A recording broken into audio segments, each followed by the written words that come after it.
All right, good afternoon, everyone, and welcome to the ZGC 2021 Lunar New Year event. It's the year of the metal ox, and I'd like to welcome Debbie Lynn and Orrin Ailloni-Charas, and thank Ella, the CEO of ZGC Capital Corp, who put this whole event together. We have the panelists are going to introduce themselves, and then we're going to ask them some questions. Okay, if you want to go ahead, Dr. Debbie. Hi, everyone. My name is Debbie Lynn. I am Executive Director at Boehringer Ingelheim Venture Fund.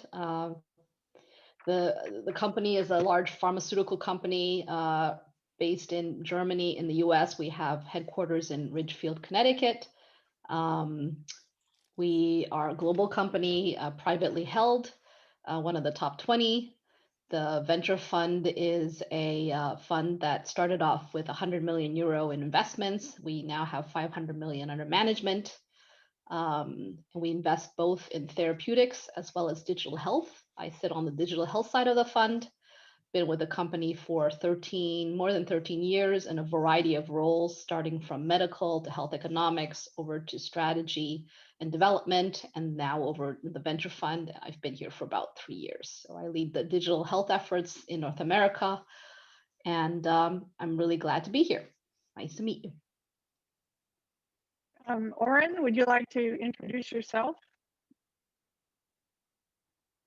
Absolutely. Thank you. Thank you for having me. Thank you, Ella and team, for having me today. It's exciting to be here. Happy Chinese New Year. My name is Orrin Ailloni-Charas. I am the managing partner of the Global Health Impact Fund. We're an early stage venture capital firm, only investing in healthcare, Series C to Series B. I'm also a doctor. I've been an anesthesiologist for about 30 years here now in the Bay Area, and have just recently retired full-time, and I'm in the venture program only full-time, sorry. We invest in early stage healthcare, primarily in our firm and device, and we're starting to raise our second fund now. Okay, you ready for I didn't introduce myself. My name is Marisa Alma McGinnis. I'm a managing director at Golden Seeds, and also I'm an LP with Bloomberg Capital. I'm an investor in about 25 companies. My current healthcare investment is RX, which is in Santa Clara, and I'm honored to be here. So I'm going to start with the first question.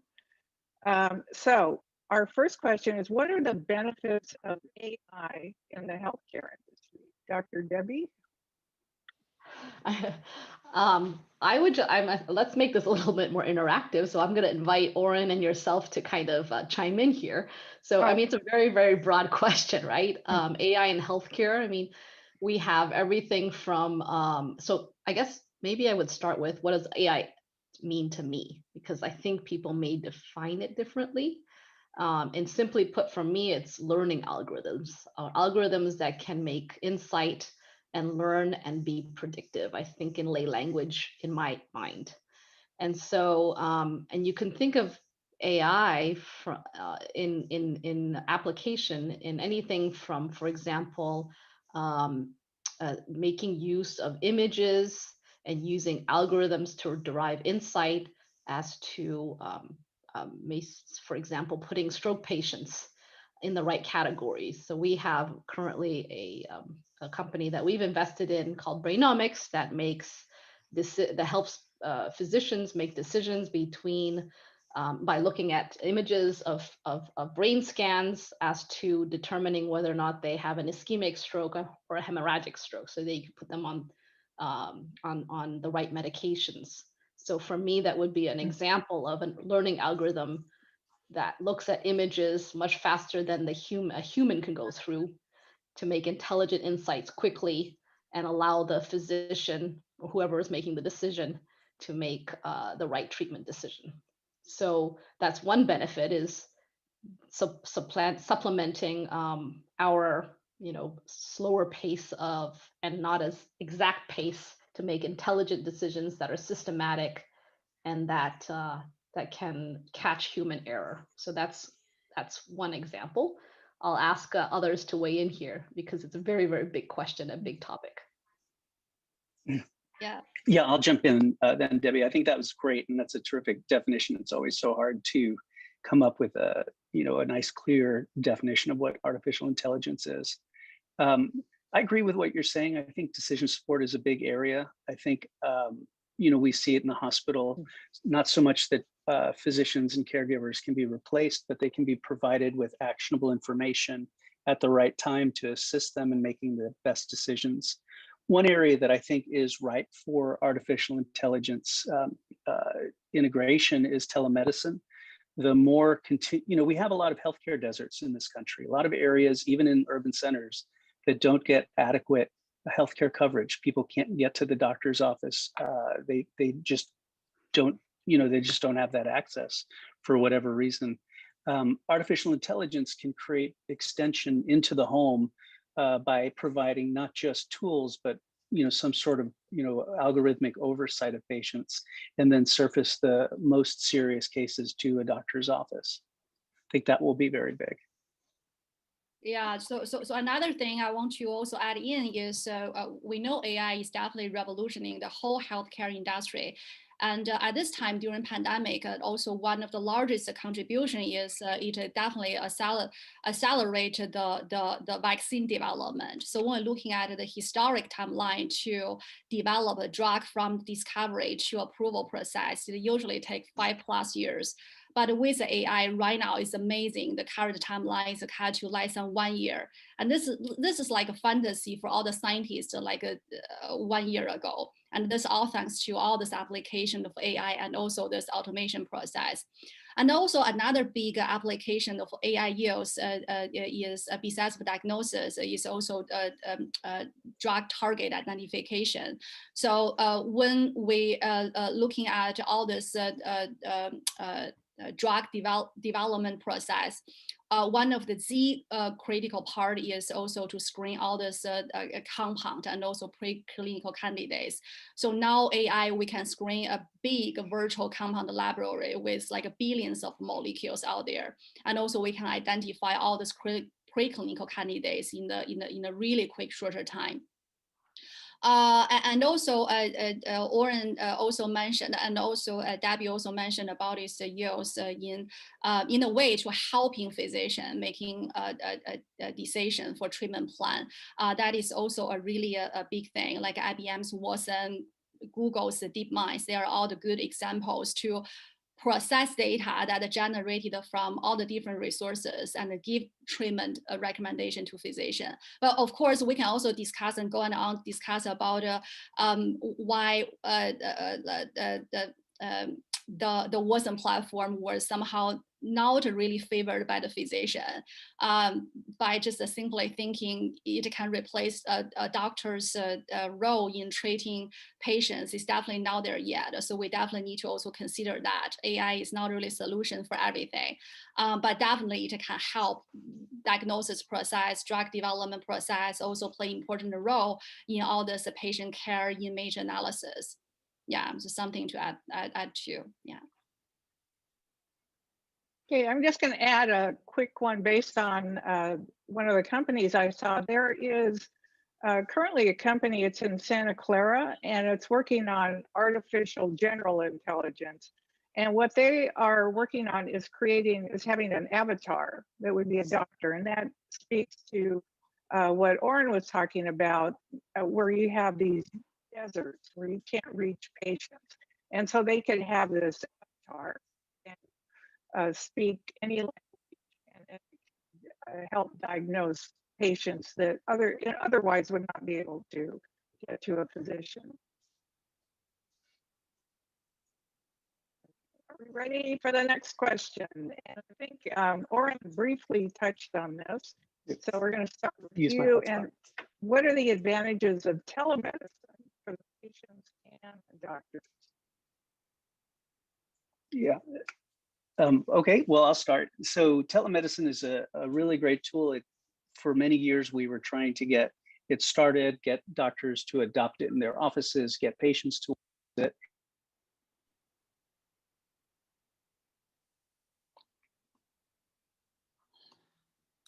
Pandemic is that sudden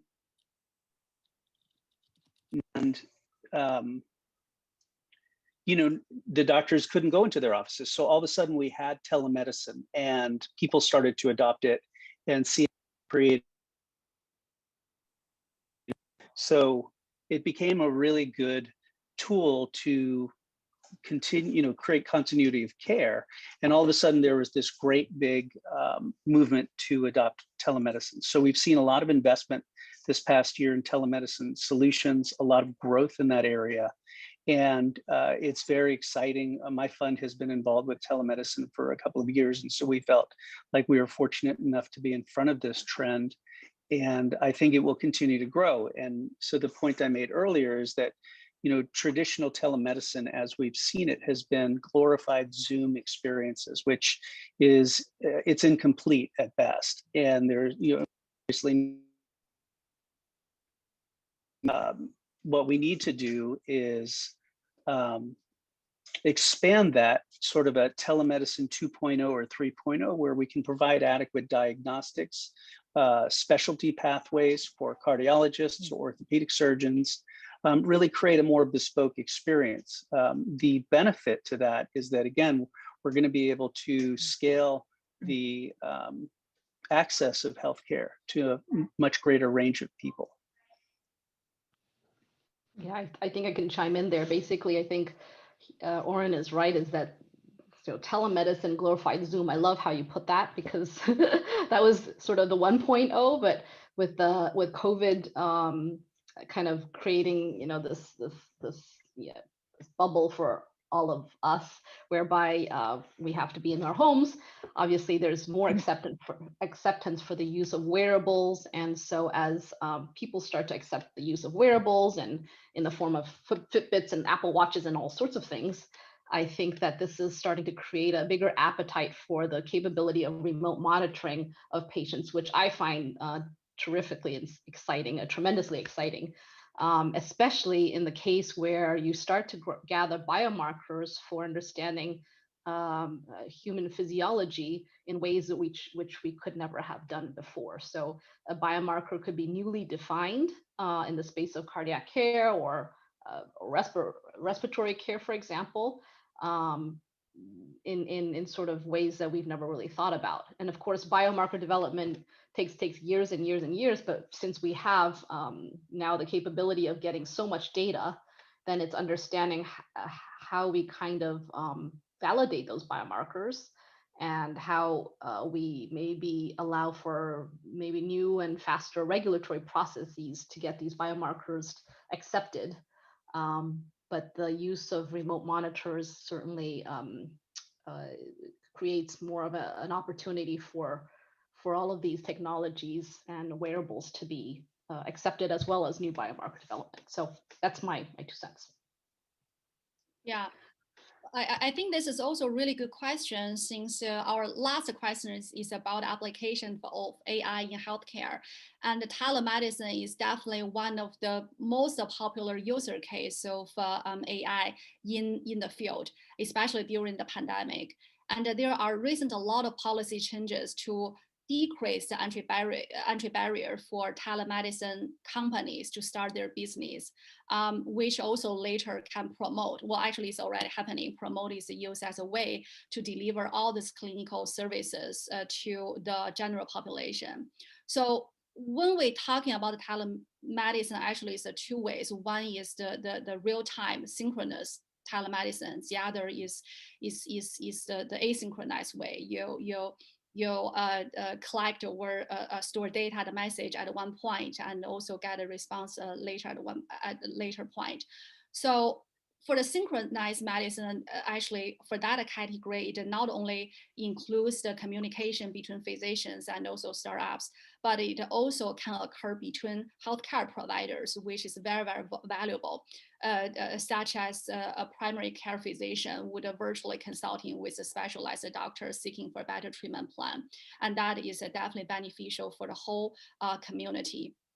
And we all know the benefits of all the telemedicine to help provide a convenient way and also to help those who have a difficulty accessing all these medical resources because of the distance or disability or because of like living in the rural area with senior people. So, and also decrease the waiting time for patients to see a doctor significantly. Before it may take weeks, and with the telemedicine use, it can see the doctor in a much shorter time.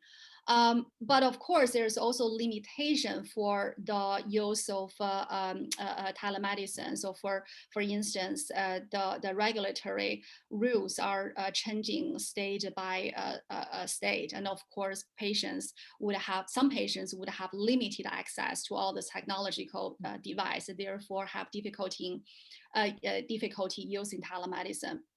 But another issue I would like to talk about is only specific to the healthcare data, which is a patient's privacy and security.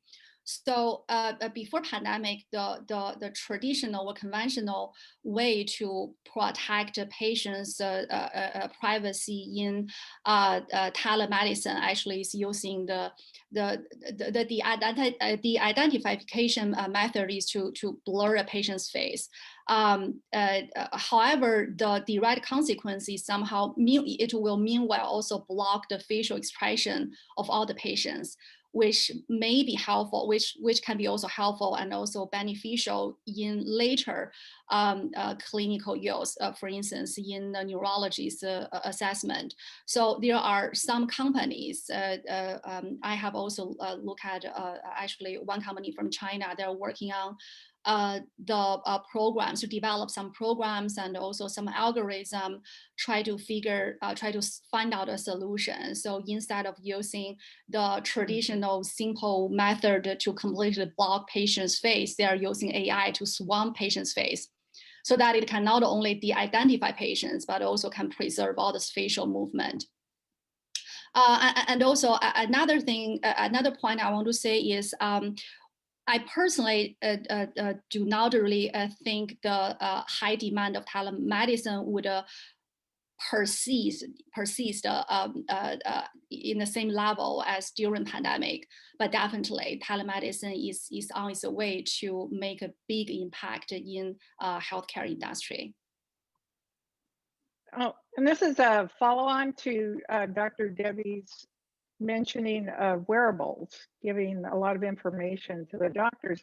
There are what I call internables, and these are devices that can go inside of the patients. I've seen a startup recently. It's in a pill form, and it has a camera, and then it can be used like a robot, so it can be controlled, and then obviously, you know, it goes out.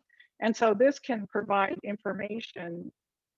For example, a good substitute for an esophageal exam and a lot of other types that are invasive. Okay.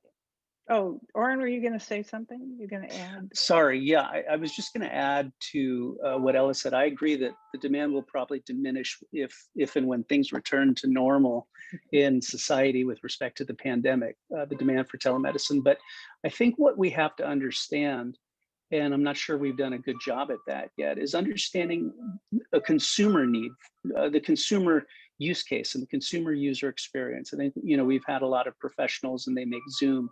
But how is it if you're somebody who needs to use telemedicine because you don't have access otherwise? What is it that puts you in a category that needs it? Is it a socioeconomic issue? Is it an age-related issue? And how does that impact the way you interact with technology in your home?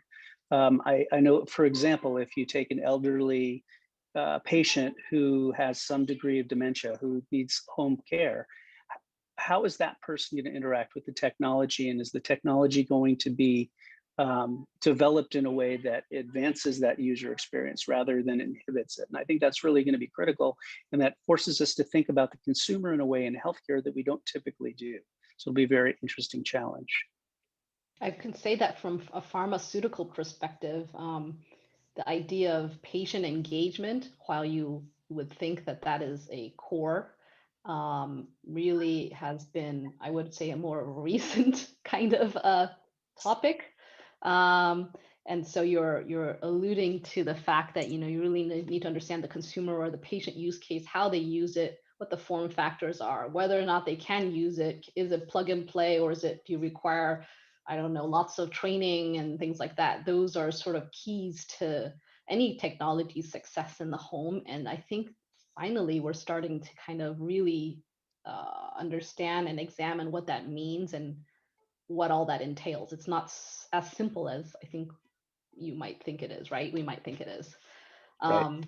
And you triggered one use case for me, actually, is the idea of expanded access programs for people who have exhausted all possibilities. Let's say cancer patients who have exhausted all their cancer treatments and are looking for new modalities. So in the past, basically, you have tumor boards, and tumor boards obviously are made up of doctors who know exactly what they're doing and have read all the literature, we hope, right? And so they might put then the person on a certain regimen and hope they do best, do well. And then with these expanded access programs, if they were in, there's a company I'm thinking about in Canada called XCures. And what they do is they hope to have this sort of IBM Watson for expanded access, whereby when you, let's say, I'm just pulling this completely out of the hat. So let's say you use Lipitor and you on a cancer patient, and this one cancer patient responds very well because they have certain genetic features that allow Lipitor to work on them for their cancer. I know it's not necessarily physiologically right, but I'm just using this as an example. And so then they might be in Kentucky. So only the tumor board in Kentucky knows about this, but the tumor board in, I don't know, this other patient is in San Francisco, and they have the same characteristics as this patient in Kentucky. How do they find out about this person's remarkable recovery off of Lipitor? Using sort of telemedicine and AI and sort of the ability to connect people from various geographies. You know, this might be a reality one day, is that this end of one case in Kentucky now knows is sort of reachable, right? You can actually understand what happened to this patient and learn and maybe use this treatment on another person who has the same phenotype or genotype. Well, that's, Debbie, I couldn't agree with you more. The de-siloing of information is so critical. We're trying to do that at our sister network, Global Health Impact Network, by bringing doctors, nurses, pharmacists, any clinician to the table to collaborate, educate, and innovate together. And I think programs like the accelerator program that Ella talked about with ZGC, you know, we have to de-silo these things. I love to tell the story. Many of you are probably, some of you are probably at least too young to remember this, but when the HIV was first coming around, we didn't even call it HIV. And it was not a singular university. It was not a singular institution that solved this problem. It was a collective of institutions, including locally here, UCSF was very involved, to figure out what was happening and how to treat it. It was not entirely new, viral phenomenon. And we did that. And today, HIV/AIDS is a treatable, livable disease process, whereas when I was in training, it was deadly and awful. And that de-siloing is critical for the information. And so we have to endeavor to do that. I think that you'll see a lot more of that as we go forward. Yeah, so one thing to add, I totally agree with Orrin. So I believe also one of the future trend after pandemic time is a further collaboration. And when we're talking about the collaboration, first we're talking about from geography perspective. We will have more collaboration, for instance, clinical trial in other part of the world, conducting all this trial in all different sites, like global wise. And telemedicine can definitely help the process to progress much faster, and even can help to bridge the expertise from different areas, for instance, from biotech companies versus to the experts from, for instance, medical imaging or data processing so to input the data all together, collect data all together, telemedicine definitely would make a huge impact. Okay, what is the impact of COVID-19 in the healthcare venture world regarding technology, investments, and funding of startups? Ella, we'll let you go first. Yeah, so it's everybody know, like the whole global startup ecosystem has hugely impacted by all this pandemic. When we're looking at this number since the start of all this crisis, VC funding from a global scope has dropped by like 20%, and 70% of the company startup experienced the revenue fall. And in healthcare industry, from the operational level, it's also the similar thing. A lot of clinical trial sites have slowed or stopped its operation, struggling to deal with all this pandemic. But despite of all this operational disruption, we also want to look at opportunities brought by the pandemic to especially healthcare industry. So unlike other industry that faces a huge challenges of fund raising, healthcare industry, actually, if you're looking at the number, we're seeing a record high in capital raised last year. When we look at the biotech industry, for instance, just look at the number, second quarter of 2020, about $4.2 billion were poured into biotech sector, which was in the United States, which was just slightly lower than the pre-pandemic time. And also from a global perspective, US, however, is still the big player in the healthcare industry, receiving 2/3 of the funding global-wise. And inside the country, in the United States, San Francisco or California and also Boston or California and Massachusetts are still the top two largest hubs for biotech innovation, receiving 60% of funding. So that hasn't been changed. So another change I believe our panelists may have all noticed that is VC have been doubling down on the investment. Actually, not only VC, but also the LP for the funding for the venture, also doubling down on their investment and more willing to commit more capital on existing projects. We have those like a late stage mature healthcare or biotech company will still continue to go public, but are in a much slower pace. And even though we talk about all this operational disruption, the clinical trial may be stopped or slowed down, but the pandemic also can cause the new demand or high demand of new drugs to be developed. So like last year, for instance, about 1/4 of new grant went to therapeutic and also vaccine development that was targeting at COVID-19. So there's also a hype regarding the funding in the healthcare sector.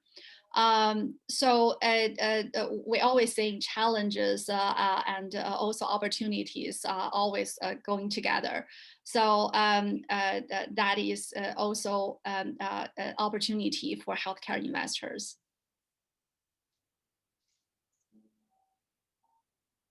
Orrin, do you have anything to add? You know, if you look at companies operationally, I think maybe that would be a little different because I covered the macro so well. Operationally, companies had challenges this year. You know, one of the benefits of early stage healthcare companies that are going through the regulatory process is that they're not revenue dependent. So as businesses dried up, their business didn't change from a capital intake as long as they had investment and runway. But then getting that next investment in many cases proved more challenging and they couldn't execute, they couldn't meet milestones. And so the question is, if you're not meeting milestones and you're burning through dollars and you need to go out to the markets and raise more money, do you change your valuation? Do you drop your valuation? What happens to your existing investors? So I think from a financial standpoint, this was a very difficult year for companies, early stage companies.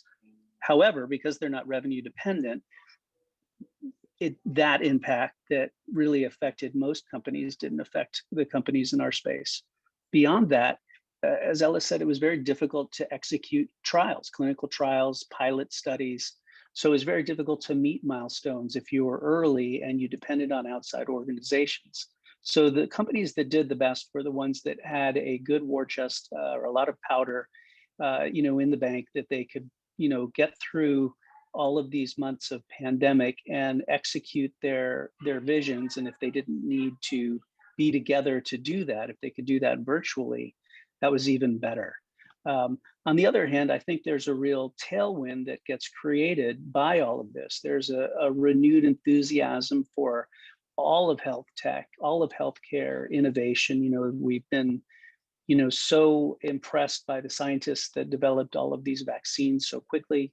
And there's been a lot of money being poured into the sector for innovation. And there's a lot of sort of micro innovation around coronavirus solutions and innovation around telemedicine that came out of nowhere and created all sorts of new, microeconomies. So hopefully some of that will stay with us, and the renewed interest will keep capital in the space and drive innovation. And ultimately, what we're interested in is not just a return on investment, but really making a difference in the application of healthcare and helping people live better and healthier lives. I think we're good at moving in that direction. Yeah, Debbie, would you like to add?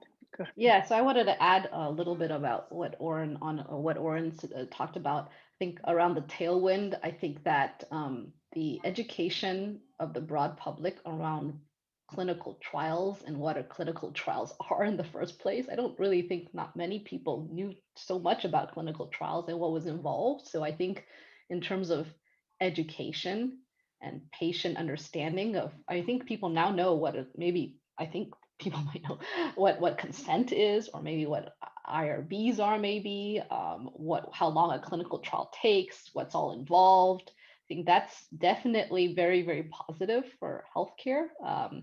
Also, the shift to virtual trials. So I had some of my companies shift over to doing virtual trials, sending out their wearable technologies to patients and conducting the trials completely virtual. That's definitely a big change. And for those companies who could do that and who were lucky to do that, that was a very good capability. And then they needed to think a lot about how they changed their narrative in order to demonstrate value inflections. Like, could we generate more value in this time of big change, and the fact that they have maybe dry powder, but they might not be able to execute the complete trial? What is the narrative, and how do we support that narrative once we need to get to our next series? So with new maybe potential value propositions. So I think it encouraged a lot of flexible thinking and also use of new modalities of doing things. So yeah. Oh, and then what I noticed with a lot of these are the early stage startups that were in healthcare. The FDA has always been a big barrier for healthcare companies.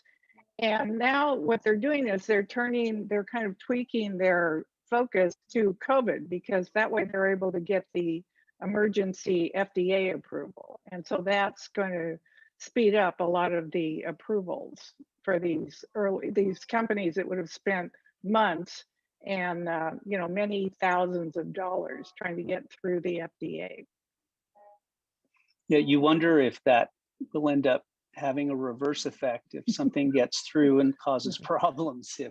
We know that's going to happen. Well, we assume, right? So then will that ultimately be a problem for us? Hopefully not. No, because it's difficult times. Okay. Okay, this is the last question. What do you see as future trends in healthcare post-pandemic? Okay, Dr. Debbie? Oh, I think we touched upon this already. I mean, the adoption of telemedicine, obviously, we talked about the new use of virtual trials, modalities of using remote monitors. I talked about biomarker development. I'm a big proponent of that. I think those are the major ones that come to mind for me. Others? Orrin, you want to start? Go ahead. Go ahead. Okay, so I think Debbie mentioned from technology perspective, I totally agree. The application of AI, the telemedicine for all this wearable device, but also, for instance, in biotech sectors, the gene editing cell therapy that already been here for many years, and the rapid adoption in microfluidics, such as working on a chip or lab on the chip technologies. Those are all rising quickly. Some other technologies are also being adopted rapidly, such as biosensor or 3D bioprinting. I think these are also going to become more and more popular. And another example is, we all know the famous DNA and RNA vaccines, such as like mRNA vaccine developed by Moderna. They compared to the traditional protein-based vaccine, they are more dominant because of their high scalability and also their protected power. So in addition to technology, I just now I mentioned about, I believe the collaboration will be also another future, becoming more important in future world of post pandemic time in healthcare industry, not only from geography perspective, but also like in a multi field, bring experts from different sides together. But another impact I want to mention is the investment patterns, and I believe that pattern would also continue even after the crisis or pandemic times. So in the past, most of the investors are, including myself, are reluctant to talk with company or invest in company that are not really from local. But now investors are like start to realize they can still build great relationships with the startups that are far away, and that is really a good thing. From startup, they have more opportunities to access more funding resources, and for VC, we would have more diverse deal sourcing that can include investment opportunities from in a global range. And some investors also considering to use drones to observe some manufacture facilities in other locations. So I really think even after the pandemic, this whole investment pattern may also persist and also continue. That's cool. You guys mentioned everything I would have mentioned, so I'll piggyback.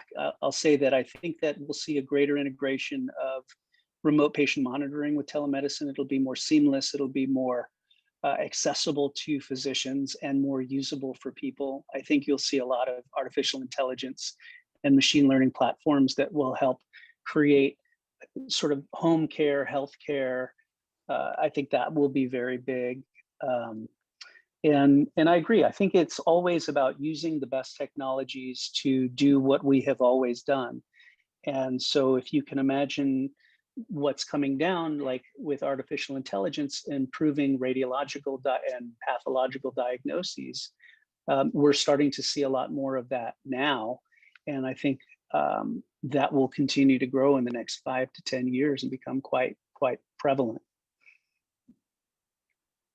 There are two areas that we haven't really talked about that I've seen big development in, and one is with the DNA sequencing, with the long read sequencing. And post-pandemic, the prices are dropping dramatically. And so this will allow personalized medicine. And if you can get read the whole genome for a very inexpensive amount. And then right now they're looking at a target of maybe $100 to $200 to get these algorithms using something like Google's deep variant synthesis base. And then the other area that I've seen a lot of work in is 3D printing for example, face shields, respirators, medical devices, and testing devices. And this is increasing again as the price goes down. Definitely. Okay, so those are our questions for today, and the answers were excellent. Thank you, Ella. Thank you, Orrin, and thank you, Debbie. And I hope the Thank you. audience learned something. I'm sure they did and enjoyed it as much as I enjoyed doing this. Happy New Year. Happy Thank you New very Year. much. Thank you.